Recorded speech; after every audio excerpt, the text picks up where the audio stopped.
ponto de interesse na minha fala. Eu acho que, né, a gente precisa ter um olhar sobre essa fala que ele é apartidário, porque nós estamos dizendo de um direito elementar que é de acesso à alimentação. Então, eu estou aqui com vocês hoje enquanto sociedade civil, enquanto uma pessoa que pesquisa a temática, e a minha fala vai ser guiada nesse sentido. Bom, então, inicialmente eu vou fazer uma contextualização do que são os sistemas alimentares e por que os sistemas alimentares têm relação com a fome, com a insegurança alimentar e nutricional. Depois eu vou falar um pouquinho de possíveis ações e como que a gente pode promover a segurança alimentar e nutricional, principalmente nas localidades e nos territórios, e quais são os caminhos que a gente deveria e precisa seguir, principalmente enquanto coalizão de forças de diferentes instituições, de diferentes sujeitos sociais, para que realmente a gente possa ter um enfrentamento robusto em relação à fome. Bom, então primeiro, assim, só para a gente lembrar, né, no Brasil, o conceito de segurança alimentar e nutricional, ele é um conceito que ele foi criado, ele foi cunhado de uma forma democrática, então com a participação de muitos e de muitas, inclusive com a participação que ela é fundamental da Igreja Católica, e aí pensando aqui no território de Minas Gerais, do qual nós estamos, nós devemos sempre relembrar o protagonismo, principalmente no âmbito do controle social, do Dom Mauro Morelli, que teve à frente aí do Conselho durante mais de uma década, pautando as discussões em relação a essa temática, em relação ao enfrentamento da fome, numa visão voltada para questões focadas em políticas públicas que de fato pudessem ter esse enfrentamento mais robusto. E também, mais recente no âmbito do Conselho, na figura da Cáritas, na representação da Cáritas, e na figura da querida Renata Siviero, que teve aí na última gestão do Conselho enquanto presidente. Então, quando eu falo desses diferentes sujeitos sociais, a Igreja tem um papel fundamental nessa temática. E aí, hoje, o conceito da forma como ele é visto no Brasil, ele está previsto numa lei orgânica de segurança alimentar e nutricional desde 2006, que é a LOSAN. E, além disso, a partir de 2010, o direito humano à alimentação adequada, ele entra na Constituição como sendo um rol social, um direito social das pessoas. Então, nós estamos falando de um dever do Estado em relação a assegurar, a garantir a todos acesso regular e permanente a alimentos. E aqui é importante a gente entender que nós estamos dizendo de qualidade de alimentação, quantidade de alimentação, e o conceito traz várias outras questões que estão relacionadas a respeito da diversidade cultural, de maneira que esse sistema alimentar ele seja ambiental, cultural, econômica e socialmente sustentáveis. Então, no Brasil, o conceito ele é extremamente vanguardista, porque nós não devemos e não podemos olhar somente para a face da fome quando a gente fala de insegurança alimentar e nutricional. E é importante vocês entenderem que hoje nós temos dados que são extremamente assustadores em relação às pessoas que passam fome, às pessoas que não têm acesso do ponto de vista de disponibilidade de alimentos. E eu vou trazer alguns dados que são do Brasil e que são de alguns territórios. Mas, para além disso, nós temos dados que dizem questões relacionadas à qualidade da alimentação, e isso dialoga com a indústria de alimentos, dialoga com o preço dos alimentos, e o quanto que o sobrepeso e a obesidade, ela aumenta de também maneira assustadora, principalmente aí nas nossas crianças, nos adolescentes, e nós estamos dizendo de duas dimensões da insegurança alimentar e nutricional. Uma é a dimensão da fome, mas quando nós estamos dizendo também do indivíduo sobrepeso e obeso, que Na pesquisa, nós usamos o termo que é dupla carga de má nutrição, é também um indivíduo que está malnutrido, é também um indivíduo que tem ali uma fome, que quando a gente vai avaliar, ele também tem insegurança alimentar. E aí nós precisamos relembrar a importância que, quando a gente fala das práticas alimentares, da cultura alimentar, o quanto que a gente precisa trazer para o debate a importância dos quilombolas, dos indígenas, dos vazanteiros, dos ribeirinhas, e aí o quanto que o território, aonde se planta o alimento, aonde de fato se tem comida de verdade, a preservação desse território. E nós estamos falando de um território extremamente castigado pela mineração, e nós precisamos sim debater o quanto que a mineração, o quanto que a indústria de alimentos, ela nos rouba o direito de soberania alimentar e nos tira o direito de comida de verdade no Brasil. Então, para vocês perceberem o quão ampla é a pauta e o quanto que a gente precisa ter uma consciência política, no sentido de que a fome, ela é sim uma escolha política de gestores, de governantes, de um sistema econômico capitalista vigente que direciona recursos para muitos em detrimento de vários outros mundos. E aí, nessa dimensão, não dá para a gente falar de insegurança alimentar, de fome, sem hoje ter essa visão dos sistemas alimentares. Quando a gente fala sistemas alimentares, nós estamos dizendo de todos os elementos, então sejam eles o ambiente, o território, as pessoas, os insumos, processos, infraestruturas, enfim, tudo que está relacionado no processo de produção, de processamento, de como que os alimentos serão distribuídos, como que as pessoas vão acessar ou não esses alimentos, como que as pessoas vão preparar. E uma ponta do sistema alimentar que precisa ser muito debatida, e que eu vou trazer alguns dados aqui para vocês, é a ponta do desperdício de alimentos e a de consumo de alimentos. Porque que muitos têm acesso a muita quantidade de alimentos, e inclusive desperdício, e muitos mais outros não têm acesso aos alimentos, considerando que hoje é muito bem claro para a gente que o nosso problema não é de produção. O que a gente produz hoje de alimento no mundo alimenta muito mais do que necessário a quantidade de pessoas que habitam o planeta Terra. A nossa questão está muito relacionada na forma como esses alimentos são produzidos, na forma como eles são acessados e de qual sistema alimentar nós estamos dizendo. Se é um sistema alimentar sustentável, se é um sistema alimentar justo ou não. Se é um sistema alimentar que promove desigualdades sociais, iniquidades e, dentre elas, a fome. E aí, pessoal, assim, só para vocês entenderem, nos últimos 50 anos ocorreram transformações profundas em relação à alimentação.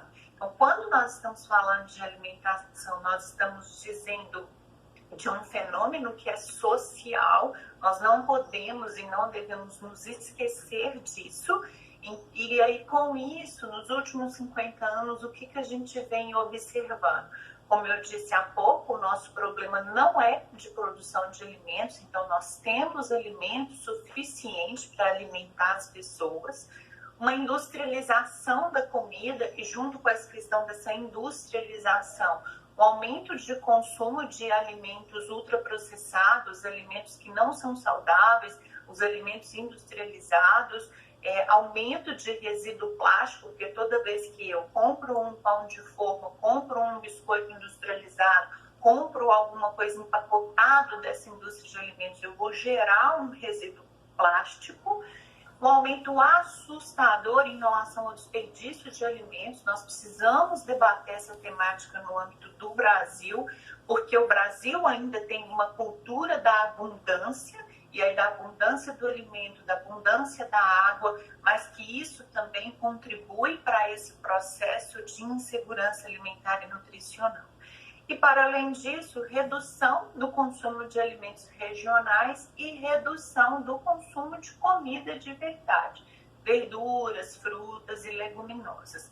E aí, assim, isso tem é proposital pela indústria de alimentos, porque quanto mais eu entendo que a praticidade e o alimento industrializado, que o alimento ele passa a ser visto não como algo sagrado que vai nutrir o nosso corpo, mas como uma mercadoria. Então, quanto mais eu comprar essa mercadoria, quanto mais eu deixar de produzir o meu alimento com as hortas urbanas, com o labor do agricultor, mais eu serei refém dessa indústria, porque eu deixo de ter reconhecimento de quem produz o meu alimento e eu deixo de ter soberania no sentido de produzir esse alimento e eu me torno extremamente refém dessa indústria que está posta, que vai vender uma mercadoria e não necessariamente uma comida de verdade. E aí aqui, só para vocês terem ideia, no mundo, estima-se a presença de mais de 75 mil espécies de plantas alimentícias. No Brasil, em torno de 10 mil espécies e 90% do que nós comemos vem de somente 20 espécies. Então, para vocês verem o quanto que essa perda da autonomia alimentar ela também contribui para uma perda da diversidade da nossa alimentação. Isso é muito sério, porque, inclusive, as pessoas estão perdendo a capacidade de produzir o seu alimento, principalmente quando a gente vê nos grandes centros urbanos, que é a questão, por exemplo, de São Paulo, de Belo Horizonte, o quanto que as pessoas cada vez mais comem fora dos seus domicílios. E é importante vocês entenderem que a precarização do trabalho também tem uma relação direta, porque quanto mais eu preciso trabalhar para a luta cotidiana da sobrevivência, menos tempo disponível eu terei para comprar o meu alimento numa feira, para preparar o meu alimento, para produzir esse alimento. Então, para vocês verem que existe uma relação causal do sistema que nós estamos inseridos nele hoje, com a temática de fome, com a temática de insegurança alimentar. E aí aqui a gente traz para a centralidade a agricultura, no sentido da gente fazer uma discussão ampla e profunda de quem produz a comida de verdade no Brasil, e aí toda uma questão relacionada a acesso à terra, questões relacionadas à reforma agrária, e para se produzir alimento não é necessário se ter terra, e na mão de quem ou quem essa terra está no Brasil, e como que há um nexo entre a agricultura, e aí de qual agricultura nós estamos falando, que contribui para mudanças climáticas, e uma agricultura que contribui para a expulsão das pessoas do campo, e com isso um aumento da urbanização, e como que essa precariedade no viver urbano, ou também muitas vezes a exploração que está sendo posta no campo, diz de questões relacionadas ao que a gente fala do desfecho no indivíduo, de questões relacionadas à saúde e à nutrição, ou à violação do direito humano à alimentação adequada. E aí, o que esse sistema alimentar, então, ele foi, ou aliás, ele é capaz de fazer? Então, a desnutrição afeta hoje os 193 países, então ela não é um problema do Brasil, é um problema mundial que nós estamos dizendo de escolha política, de escolha de sistema capitalista hegemônico. Ela afeta 1 em cada 3 pessoas e essa tendência para que ela aumente de 1 para 2. Nós temos isso dado lá de 2018, eu vou trazer o dado recente para vocês.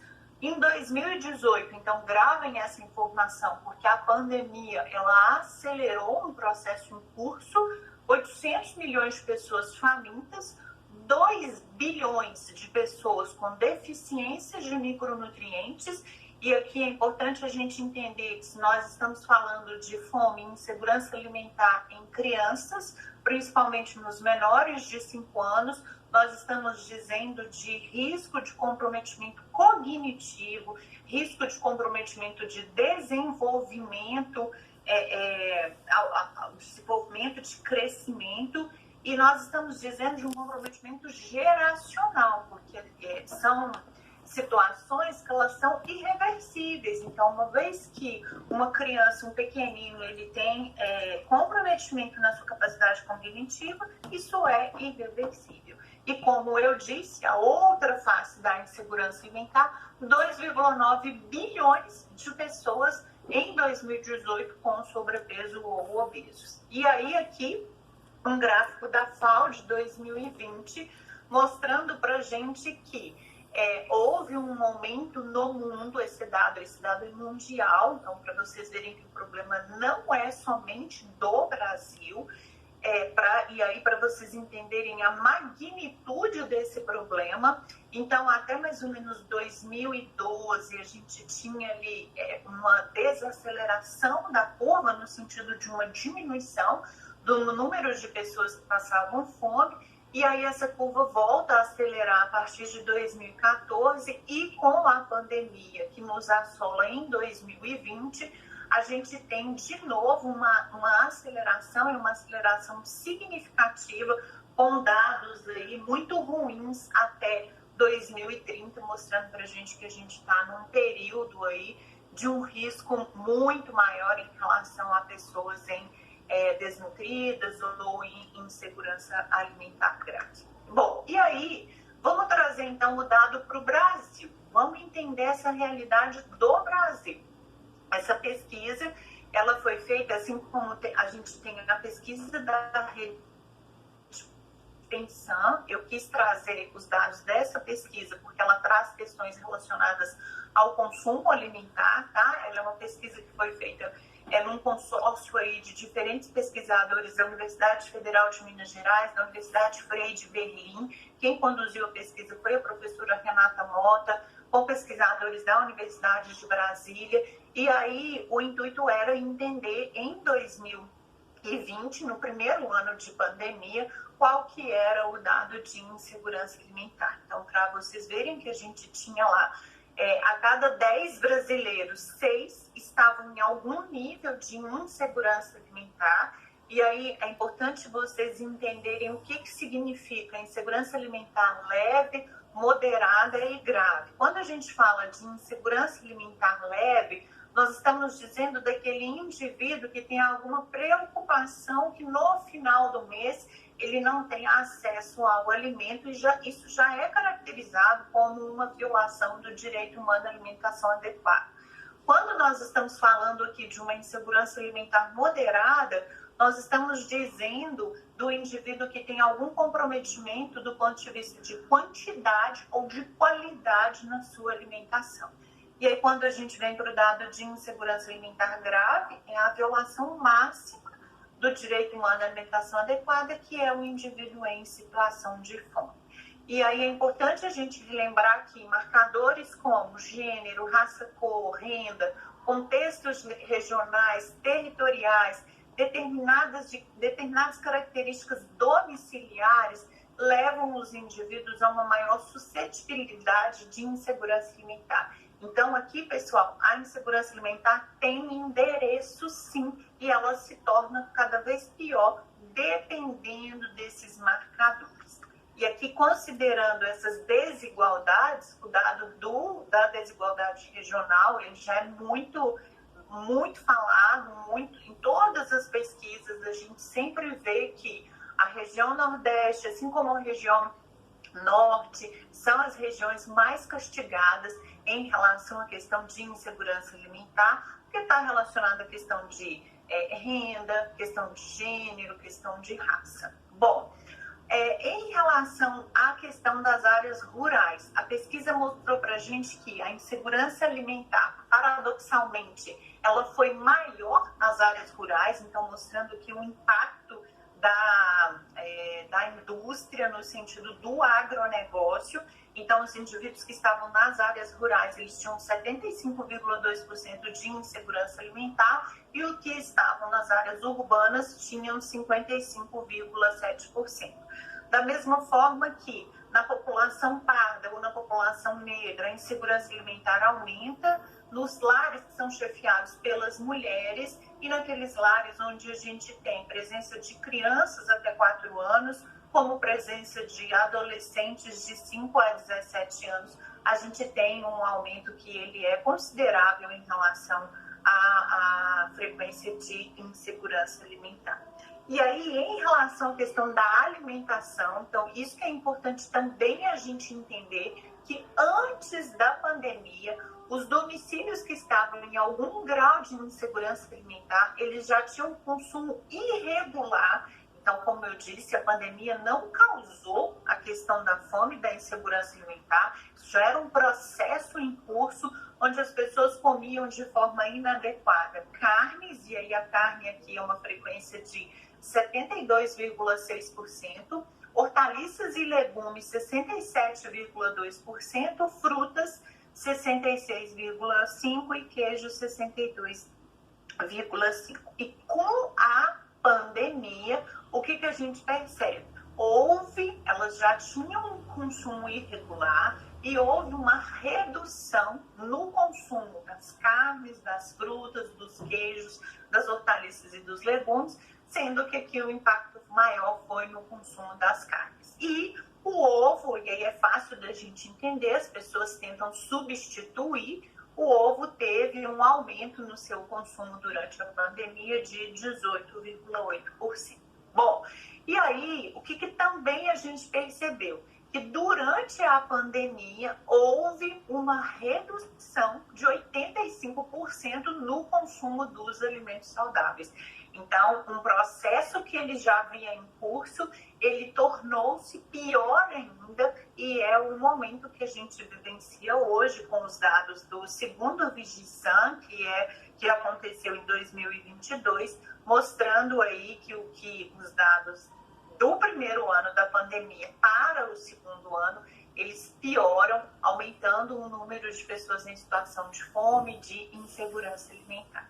E aí aqui eu quis trazer esse gráfico, essa figura, para que a gente possa pensar que esse gráfico, essa figura, ela é muito interessante, ela é de 2017, e aí ela é uma figura no sentido da vulnerabilidade à desnutrição, mas focado na criança, nos menores de 5 anos. Então, para a gente ver que Minas Gerais, a gente tem que ter muita atenção, porque esses municípios que estão de verdinho são os municípios que já têm uma vulnerabilidade média em relação à desnutrição. Os municípios que estão de amarelo, eles têm uma vulnerabilidade alta, e os municípios que estão aqui de vermelhinho, eles têm uma vulnerabilidade alta. Muito alta, tá? E os que estão de branco, eles têm uma vulnerabilidade baixa. Mas veja bem, nós não temos esse dado atualizado. Esse dado ele é de 2017, e aí a gente precisa fazer uma reflexão que muitos municípios de Minas Gerais, eles são municípios que têm índice de desenvolvimento humano municipal baixo, eles têm dificuldades, eles têm condição social precária, e que nós realmente precisamos levantar dados para que de fato a gente conheça a localidade, o território, que de fato possa ter políticas específicas para as suas localidades. O dado de Belo Horizonte, essa pesquisa é recente, ela aconteceu em 2022, tá? Pelo mesmo grupo de Berlim, esse consórcio com os pesquisadores da UFMG. E aí o que ele mostra para a gente? Que Belo Horizonte, a gente tem hoje 44,2% da população em segurança alimentar. E aí quando a gente vê os dados aqui, pessoal, olha só, o grave, ele está pior do que o dado do Brasil. Vocês lembram lá que o do Brasil estava, acho que em torno de 12%. E aí, quando a gente transforma isso para número de pessoas, porque aí essa reflexão é extremamente importante, aqui, considerando a população de Belo Horizonte de 2,5 milhões de pessoas, nós estamos falando em torno de 329 mil pessoas passando fome em Belo Horizonte. Então, para vocês verem o quão grave é a situação que a gente vivencia. E aí, também o dado de Belo Horizonte mostrou para a gente que naqueles lares que são chefiados por sexo feminino, população parda, população negra, a insegurança alimentar aumenta, assim como também aquelas residências habitadas com crianças até 4 anos ou crianças e adolescentes. Então, entender a face da insegurança alimentar é extremamente importante, porque isso já nos dá pista para quais os domicílios que a gente talvez tenha que ter uma atenção maior, porque é onde, de fato, a vulnerabilidade existe de maneira maior do que comparado, por exemplo, lá onde é de população branca, onde o responsável é do sexo masculino, onde não tem crianças. Então, esses dados, eles são importantes para, muitas vezes, nortear as nossas ações quando a gente não tem levantamento de dados. Um dado de Mariana e de Ouro Preto, que é fruto de um estudo que é o EPSAM, um estudo longitudinal, que é com uma amostra representativa de escolares de Ouro Preto. Esse dado, pasmem para vocês verem, tinha somente 18% de segurança alimentar. Ele é um dado que ele foi levantado no primeiro ano de pandemia. Então, para vocês verem que no primeiro ano de pandemia, a gente tinha entre os escolares de Mariana e de Ouro Preto 82% dessa população em algum nível de insegurança alimentar. E aí, quando a gente olha para a questão da disponibilidade de alimentos nessa população de escolares de Mariana e de Ouro Preto, a disponibilidade de alimentos ela era alta em termos de arroz e feijão, então esses alimentos eles ainda são muito consumidos pela população brasileira, mas também era alta em relação a biscoitos industrializados e sucos industrializados, que de fato não são alimentos que trazem valor nutricional. E havia uma disponibilidade baixa de comida de verdade, leite e derivados, dos ovos, das hortaliças, das carnes, das frutas. Então, o quanto que a insegurança alimentar, para além da questão da fome, a gente precisa discutir a disponibilidade e o consumo de alimentos e como que a insegurança alimentar também afeta sobremaneira o consumo de alimentos saudáveis. Bom, em relação ao desperdício, o que é importante a gente saber? A cada 10 quilos de alimentos, 3 quilos de alimentos são desperdiçados no mundo.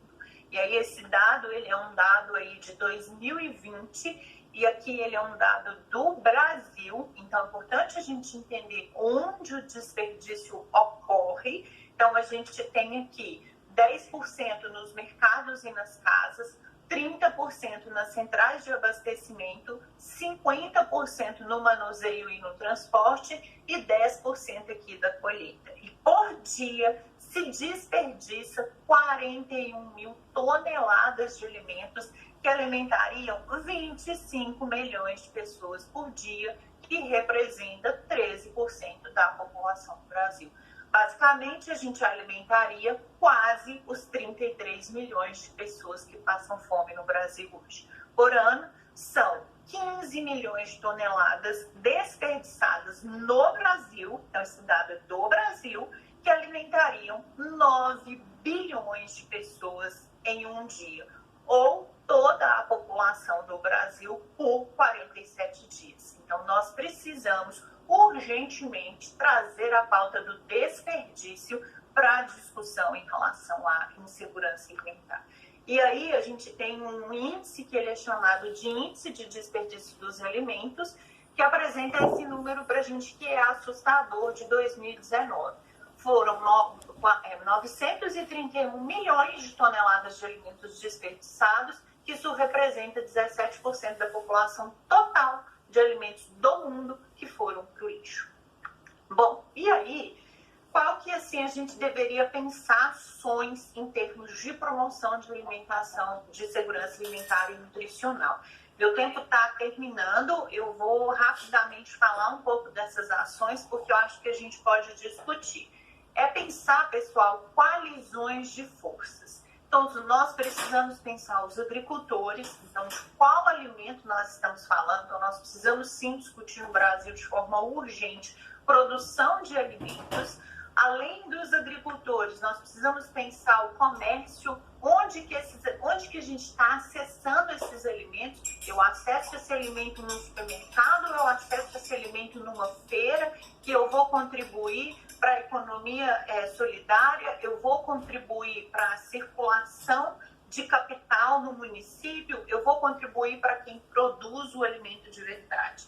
A importância que não só das instituições de aprendizado, mas as universidades, Ministério Público, Defensoria Pública, o papel da igreja, o papel de diferentes organizações. Então, hoje a gente vê o quanto que o MST, a CUFA, tem um papel extremamente importante nessa temática. Então, nós só vamos conseguir ter um enfrentamento robusto da questão de insegurança alimentar se a gente tiver coalizões de força, articulação, diálogo com diferentes esferas, para que realmente possam ser pensadas aí no âmbito municipal, no âmbito da localidade, políticas públicas que de fato sejam efetivas para que a gente consiga mudar esse cenário, que ele não é um cenário de hoje, ele é um cenário que ele vem se repetindo e que de fato, quando a gente olha para esses dados, o que nós precisamos refletir é que a nossa sociedade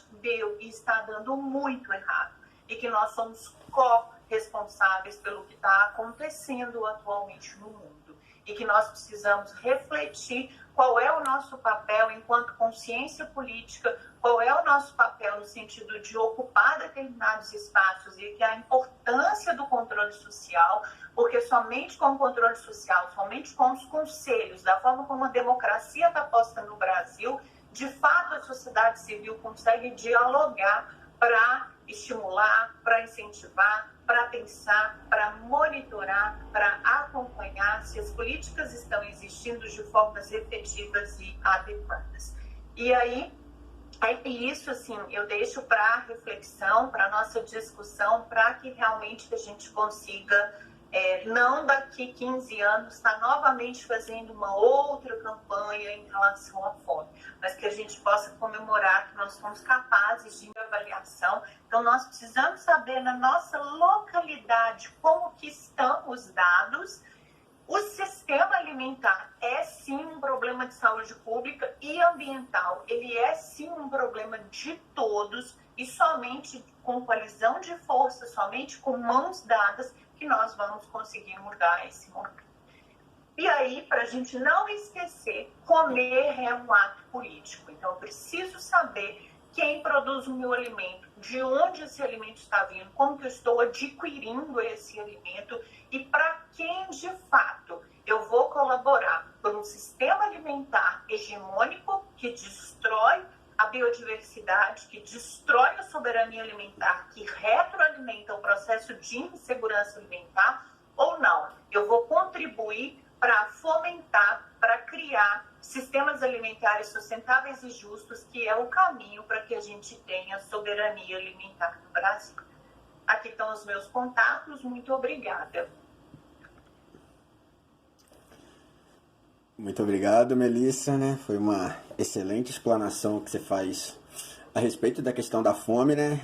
É um dado interessante a abordagem que você reproduz, né? Que é um problema multifatorial, né? Você trouxe uma série de elementos que fazem a composição do que são as características da fome hoje, né? E o Papa Francisco ele tem abordado muito isso já há algum tempo, né? Desde a encíclica Verde, né? Trabalhando a questão da casa comum, como esses problemas eles não se dão num único âmbito, né? E a fome ela precisa ser pensada, né? Nessa questão multifatorial. Então eu acho importantíssima essa reflexão que você faz, né? É de uma riqueza e de uma necessidade, né, para a nossa ação enquanto pastoral, para a nossa ação enquanto cidadãos, né, porque é um problema que está afligindo as pessoas. E eu li há um tempo atrás um livro do Philip Kotler, que é considerado o pai do marketing, que ele estava trazendo a questão da pobreza, mas eu acho que faz uma Ótimas suas colocações, né? Conforme todos nós podemos ter observado. Eu trabalho em escola e a questão da insegurança alimentar. Como que você analisa a lei, eu não sei o nome dela, me desculpe, em que determina que a escola use produtos da família, né, da produção alimentar, a agricultura familiar, né? Como que você analisa isso? Tem dado certo?